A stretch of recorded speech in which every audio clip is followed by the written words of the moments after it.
Hi and welcome. This is Troy from TopLifeSkills.com, and today I'm going to be going through some really simple ways that you can just create yourself a life that you just truly love. It's easy in life to find yourself in a state where you're sort of just going through the motions. You feel a little bit uninspired and like you're just sort of moving through a routine of things that aren't necessarily satisfying. Uh, and it's only through making a conscious effort to really take control for the direction of your own life will you be able to guide it in a way that makes you feel the happiest, makes you feel fulfilled, and makes you feel as though you're actually squeezing the most out of life that you actually can. My first tip is to be grateful for what you have. Now, we all have things in our lives that we aren't necessarily happy with, things that aren't particularly perfect. But on the flip side of that, we all also have things in our lives that are just awesome. Things that make us smile, things that make us happy, things that we are proud of, achievements, things that we own that make us smile when we look on them. We have family, friends, situations that just make us really smile and like we feel completely blessed. We all have things that we love. For some people, it's pets, for others, it's family members. But ultimately, everyone has something in their life that makes them feel truly happy and fulfilled.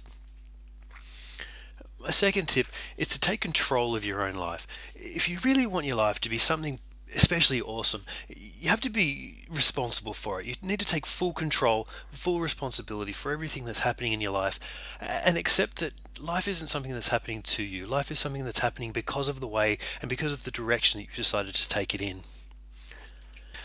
Now, you need to be aware of what you spend your time on. It can be easy to spend large amounts of time on things that don't necessarily satisfy you or move you forward towards the achievement of your goals. And this can be especially true if you haven't actually spent the time to sit down and work out what your goals are. And it can also be the case if you haven't sat down and spent the time to find out where it is that the hours in your week actually go. It's easy to spend time on things that aren't necessarily important in the grand scheme of what it is that you want from your life. Many of us are very time poor these days, and being responsible and being aware of what it is that you spend your time on is an easy way for you to just try to claw back some satisfaction out of the time that you actually spend on the things that are important to you. You need to do more things that make you happy. This seems like a really obvious thing, but it's not always the way that we prioritize our time. I mean, after all, how successful we see ourselves is often directly related to how happy we are. And so it just makes good sense to do things that make you happy. Now, what actually makes you happy will obviously be different for everyone, but you'll be surprised just how different your life is if you just focus on doing more things that just make you happy.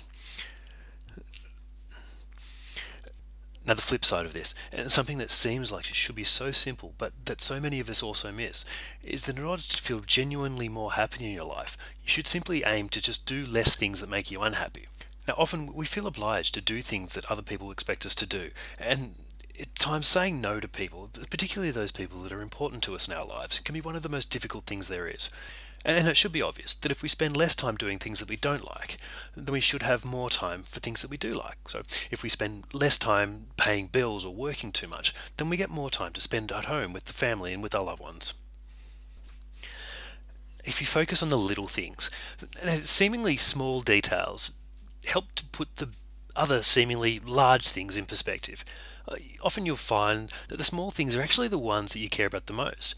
And we often find that the things that we worry about aren't necessarily that bad or even that large in the grand scheme of things. So if you can find a way to just relax and slow down and spend some time absorbing life around you and focusing on the little things that make you happy, again, you'll just be a generally more happy person.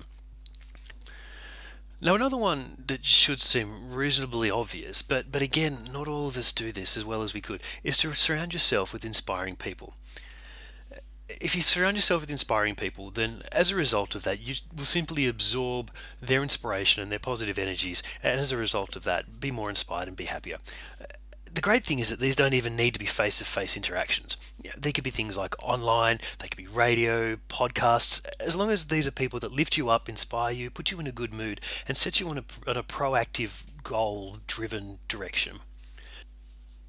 Now, in-person relationships are obviously still going to be more beneficial because these are the relationships that will force you to actually stretch and to become the person that you want to be.